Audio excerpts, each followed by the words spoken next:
Hi மக்களே, இன்றைக்கி நான் ஜஸ்ட் ஒரு 10 நிமிஷம் 5 நிமிஷம் மட்டும் நான் ஒரு வீடியோ இது வரைக்கும் நான் பேசுனது கிடையாது.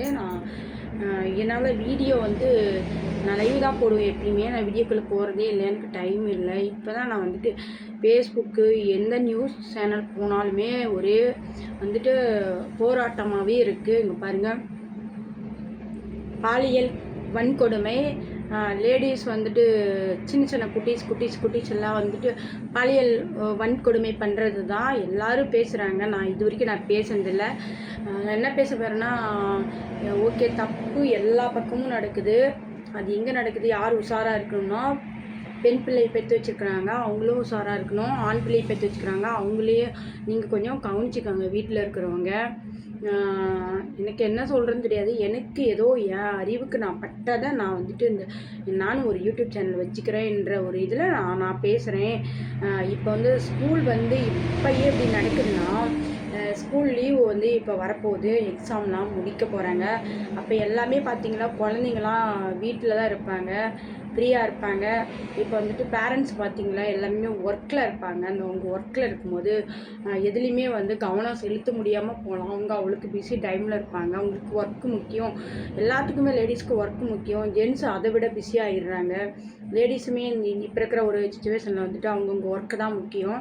ஸோ பெண் பிள்ளைங்க கவனமாக நீங்களும் இருந்துக்காங்க. உங்கள் பேரண்ட்ஸ்க்கு உங்கள் மேலே பயம் இருக்கும். ஒவ்வொரு ஆஃபீஸ்க்கு போகிறவங்க, வேலைக்கு போகிறவங்க, காட்டு வேலைக்கு போகிறவங்க எல்லாருமே முழுசாக கவனம் செலுத்த முடியாது. உங்களை நீங்கள் தான் பாதுகாத்துக்கணும். லேடிஸ்க்கு ஒரு ரெக்வஸ்ட்டு, இப்போ இந்த காலத்தில் 70 வயசு 80 வயசு ஆயாவுக்கே பாருங்கள், பாதுகாப்பு கிடையாது. நான் இன்க்ளூடிங். அப்போ நானுமே இதுக்கு மேலே நான் உஷாராக இருப்பேன். அப்படி எல்லோரும் நீங்களும் உஷாராக இருங்க. முடிஞ்ச வரைக்கும் ஃபேஸ்புக்கு, இன்ஸ்டாகிராமு நம்பர் கொடுத்து பேசும்போதும் நீங்கள் கொஞ்சம் கவனமாக இருங்க, உஷாராக இருங்க. சின்ன சின்ன குட்டி பசங்களுக்கு சொல்கிறேன். அதே மாதிரி இங்கே பாருங்கள், எங்கே எடுத்தாலும் இங்கே பாருங்கள், இப்படி தான் நியூஸ் பார்க்க முடியாதோ. இங்கே பாருங்கள், 2 மாணவி பாலியல் கொலை, துண்டு துண்டாக வெட்ட, இதெல்லாம் பார்க்க கூட முடியலைங்க. எப்படி மனசு வருது? இந்த மாதிரி துன்புறுத்திட்டு இந்த மாதிரி வெட்டுறாங்களே, இவங்களாம் என்ன ஒரு ஜென்மமாக இருக்குன்னே தெரியல.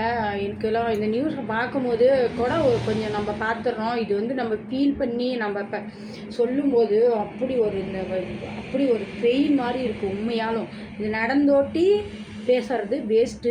இதுக்கு மேலே நடக்காமல் பார்த்துக்கிறது ஒவ்வொரு குடும்பத்தில் இருக்கிறவங்க ஒவ்வொருத்தரோட கடமை தான், நான் இன்க்ளூடிங். அதே மாதிரி பக்கத்து வீட்டுக்காரங்க பொண்ணாக இருக்கட்டும், அவங்க வேலைக்கு போயிடறாங்க, அவங்களுக்கு டைமு கூட இருக்காது. ப்ளீஸ் நீங்களும் கொஞ்சம் அவங்க மேலே கவனமாக இருங்க. அவங்க அப்பா அந்த கேர் எடுத்துக்கோங்க. யாராவது சந்தேகப்படுற மாதிரி இருந்தால் அந்த 5 நிமிஷம் ஒதுக்கிட்டு நீங்கள் அவங்க மேலே அந்த பேடாக வருவாங்கல்ல, அவங்க மேலே கொஞ்சம் கவனம் செலுத்துங்க. எத்தனை சிசிடி கேமரா இருந்தாலும் ஒன்றும் பண்ணவே முடியாது.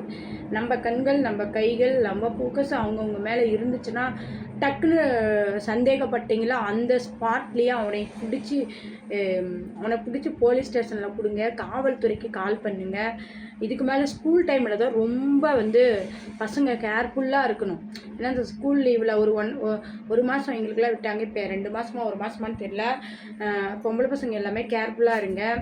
அதேமாதிரி பசங்களும் கொஞ்சம் கேர்ஃபுல்லாக இருங்க. பசங்க முடிஞ்ச அளவுக்கு கொஞ்சம் லேடிஸ் கொஞ்சம் நீங்கள் ஹெல்ப் பண்ணுங்கள். உங்கள் வீட்லேயும் ஒரு லேடிஸ் இருப்பாங்கடா தம்பிங்களே, இந்த மாதிரி ஏன் பண்ணுறீங்க? அதுவும் வயசானவங்க தான் இப்போ இப்படி பண்ணுறாங்க. நியூஸை பார்க்க முடியல.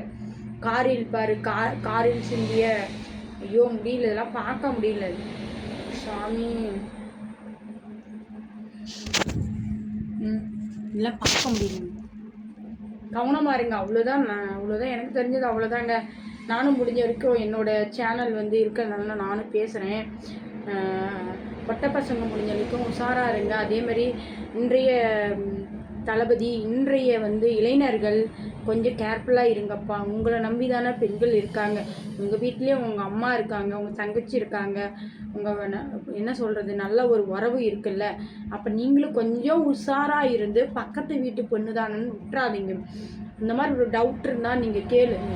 யார் உங்கள் அண்ணனா தங்கச்சா அப்படின்னு கேளுங்க. நிறைய நடத்துறதுக்கு இந்த மாதிரி தப்புகள் நடக்கிறதுக்கு வாய்ப்பு இருக்குது. ஸோ நான் சொல்கிறது முடிஞ்சு போனதை பேசி வேஸ்ட்டு. இதுக்கு மேலே இந்த ஸ்கூல் லீவில் நிறைய பசங்க வெளியில் தான் இருப்பாங்க. ஏன்னா அவங்களுக்கு அப்போ சுதந்திரமாக ஸ்கூல் போயிடுவாங்கல்ல. இதுக்கு மேலே தான் அவங்க கண்டினியூஸாக வந்து கொஞ்சம் சுதந்திரமாக இருக்கலாம், அங்கேருந்து வெளியே போவாங்க.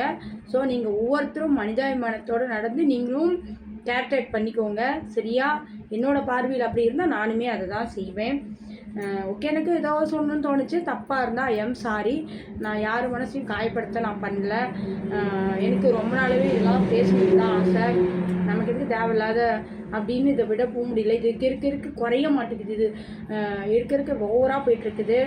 அப்போ பசங்க லேடிஸு நீங்கள் ரொம்ப ஜாக்கிரதையாக இருங்க. அப்போ மொத்தம் உங்கள் அப்பா அம்மா வந்து கஷ்டப்பட்டு வளர்த்துறாங்க, கஷ்டப்படுறாங்க. உங்களுக்காக தானே லேபர்லாம் செஞ்சு கஷ்டப்படுறாங்க. அவங்கள நினச்சி பார்த்தாச்சும் நீங்கள் வந்து மரியாதை கொடுத்து உஷாராக இருங்க. அவ்வளோதான் சொல்லுவோம். ஓகே, வீடியோ பிடிச்சா ஷேர் பண்ணுங்கள். ஷேர் பண்ணாலும் சரி, இந்த வீடியோவை யார் பார்க்குறீங்களோ உங்கள் குடும்பத்தில் கவனமாக இருந்துக்கோங்க. நானும் இனிமேல் கவனமாக சேஃபாக இருப்பேன். நான் கூட அன்டைம்லலாம் எங்கள் அம்மா வீட்டிலேருந்து வருவேன். நானும் குறைச்சிக்குவேன். Okay, take care, bye bye. இதான் முதல் வீடியோங்க. முடிஞ்ச சப்போர்ட் பண்ணுங்கள். பசங்களை ரொம்ப ஜாக்கிரதையாக இருங்க. உங்களுக்கு பரீட்சை லீவ் முடிய போது அதில் ரொம்ப கவனமாக இருங்க. ஃபோனாக இருக்கட்டும், பக்கத்து வீடாக இருக்கட்டும், ரொம்ப சேஃபாக கவனமாக இருங்க, சரியா? பாய் பாய், டாட்டா. அப்படின்னு சொல்லி கமெண்ட் பண்ணுங்க.